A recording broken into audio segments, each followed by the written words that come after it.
जय हिंद, वंदे मातरम। मैं हूं Bhaskar sir. BSc third year के थर्ड पेपर के सिलेबस की इस क्लास में आप सबका हार्दिक स्वागत है। और आज हम लोग सिलेबस देखेंगे बीएससी थर्ड ईयर का, और इसके बारे में जानकारी प्राप्त करेंगे कि हमें क्या क्या अपने सिलेबस के अंतर्गत पढ़ना है जो हमारे परीक्षा में हमारे लिए उपयोगी हो। तो आइए वीडियो की शुरुआत करते हैं और जानते हैं कि फर्स्ट यूनिट में हमें क्या पढ़ना है। यानी कि फर्स्ट यूनिट में हमें पढ़ना है युद्ध। युद्ध क्या है, युद्ध की परिभाषा क्या है, इस बारे में हम लोगों को जिक्र करना है। इस बारे में हम लोगों को पढ़ना है। वो किसके अंतर्गत पढ़ेंगे? यूनिट फर्स्ट के फर्स्ट चैप्टर के अंतर्गत। यानी कि आधुनिक युद्ध जो है वो क्या है, उसकी परिभाषा क्या है, और आधुनिक युद्ध में समग्र युद्ध है कि नहीं है, इस चीज़ों का वर्णन अध्ययन हम लोग करेंगे फर्स्ट चैप्टर के अंतर्गत। यूनिट फर्स्ट के दूसरे चैप्टर के अंतर्गत हम लोग पढ़ेंगे, अध्ययन करेंगे कि उत्पत्ति, युद्ध की उत्पत्ति कैसे हुई, या युद्ध का विकास कैसे हुआ, युद्ध का इतिहास कैसा रहा, और युद्ध और शांति में अंतर क्या है, युद्धों के प्रति आकर्षण या शांति के प्रति आकर्षण कैसे उत्पन्न किया जाए, युद्ध के सिद्धांत क्या हैं, और युद्ध का यंत्रीकरण कैसे होता है, इन सब चीज़ों का हम लोग अध्ययन करेंगे फर्स्ट यूनिट के सेकेंड चैप्टर के अंतर्गत। फर्स्ट यूनिट के थर्ड चैप्टर के अंतर्गत हम लोग पढ़ेंगे युद्ध कितने प्रकार का है, परंपरागत युद्ध कौन सा है, और अपरंपरागत युद्ध कैसा होता है या कौन सा है, परंपरागत युद्ध और अपरंपरागत युद्ध में क्या अंतर है, इसका अध्ययन हम लोग करेंगे इस वीडियो के माध्यम से। तो फर्स्ट यूनिट के अंतर्गत हम लोग क्या पढ़ेंगे?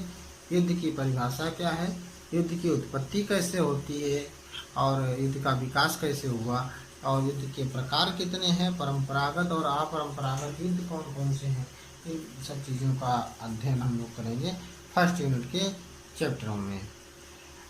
बात आती है अब सेकेंड यूनिट की। सेकेंड यूनिट अपना है वो कूट योजना का है।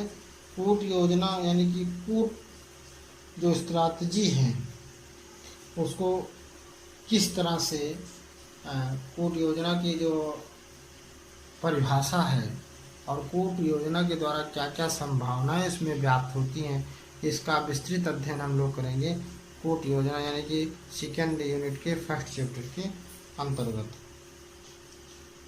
इसमें कौन कौन सी चालें चली जाती हैं, किस प्रकार से सैनिक दूसरी सेना को या शत्रु सेना को हतोत्साहित या पराजित किया जाता है, उसके लिए क्या क्या संभावनाएं हो सकती हैं, इन सब चीज़ों का हम लोग सेकेंड यूनिट के फर्स्ट चैप्टर के अंतर्गत अध्ययन करेंगे। सेकेंड यूनिट के सेकेंड चैप्टर में हम लोग ये पढ़ेंगे कूट योजना कितने प्रकार की होती है, और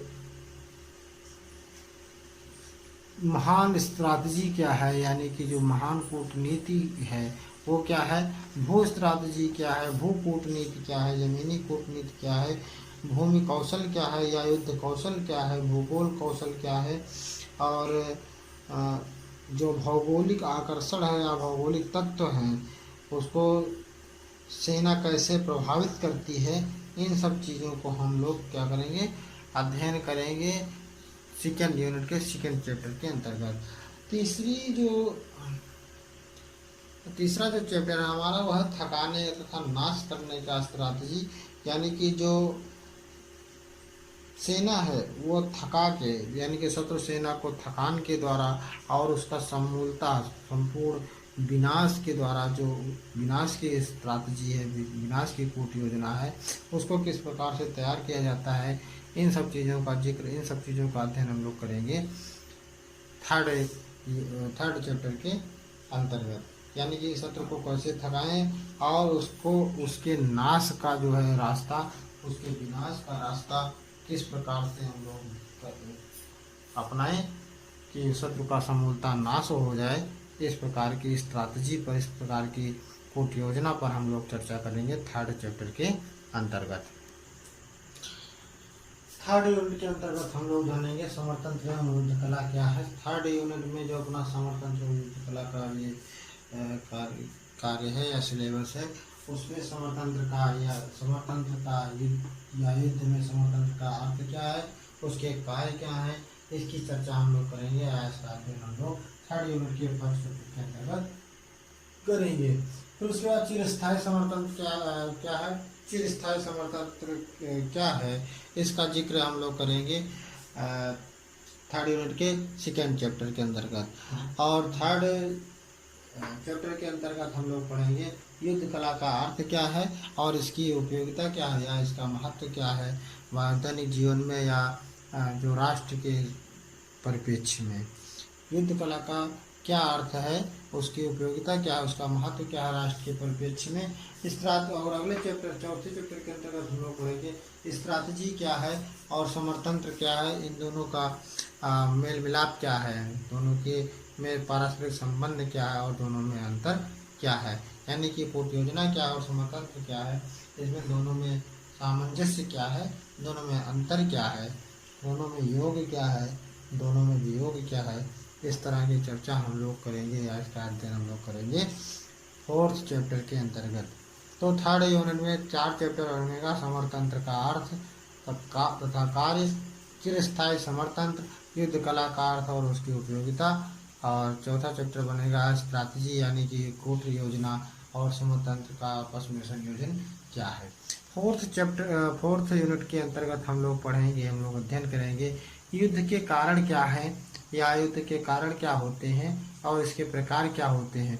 तो युद्ध के कारण का जो और प्रकार है उसमें हम फोर्थ यूनिट के फर्स्ट चैप्टर के अंतर्गत हम लोग करेंगे युद्ध के कारण, जिसमें राजनीतिक कारण क्या है, क्या होते हैं युद्ध के, सामाजिक कारण होते हैं, आर्थिक कारण होते हैं, सैनिक कारण होते हैं। इन सब गतिविधियों का जो भी सैनिक, सामाजिक, आर्थिक, राजनीतिक कारण होते हैं वो कैसे बनते हैं ये कारण, इस आदि सब चीज़ों का अध्ययन हम लोग करेंगे फोर्थ यूनिट के फर्स्ट चैप्टर के अंतर्गत।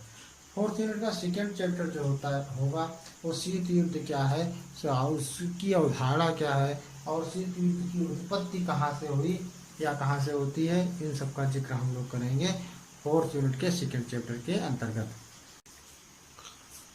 फोर्थ यूनिट के थर्ड चैप्टर के अंतर्गत हम लोग पढ़ेंगे मनोवैज्ञानिक युद्ध क्या है और मनोवैज्ञानिक युद्ध के हथियार कौन कौन से हैं, मनोवैज्ञानिक युद्ध संक्रिया का महत्व क्या है। और फोर्थ यूनिट के फोर्थ चैप्टर के अंतर्गत हम लोग समग्र युद्ध, सीमित युद्ध, परमाणु युद्ध, न्यूनतम तीव्रता के संघर्ष के प्रारंभिक समाधान के बारे में हम लोग जिक्र करेंगे। और आज की वीडियो में हम लोगों ने 4 यूनिट में इस सिलेबस को कवर अप किया है और इस सिलेबस से अतिरिक्त हमें कुछ